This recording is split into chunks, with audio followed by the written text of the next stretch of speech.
Hello everyone, welcome back. Today as well we have got another video. In this video I'll show you how you can simply go ahead and delete a reposted video on your TikTok. But before that, please do make sure to like our video, subscribe our channel, and yes, without any further delay, we'll simply go ahead and step into our video. For that matter, go ahead and access your TikTok app on your mobile phone. Now here in the section, this basically gonna look like in the home page, and you can see this particular video we have reposted, because you can see this our icon, our profile's icon over here, which is this one. If you go here, you can find that over here. So we have reposted this one. So after first delete that, we're gonna go ahead, go to our profile section over here, and now here in this section you'll find all of the videos that we have posted and etc. But for us to find the reposted, this icon, you can see it is the reposted icon. We can go ahead, find our reposted video, go ahead, tap on it. You can see you reposted is given over here. This is the video we reposted.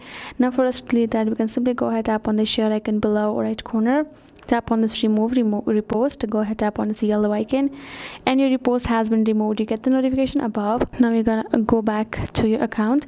In this reposted section, you can see no video reposted. So this is the way you can do it. I hope this video was helpful to you all. Thank you so much for watching, and I'll see you guys in our next video.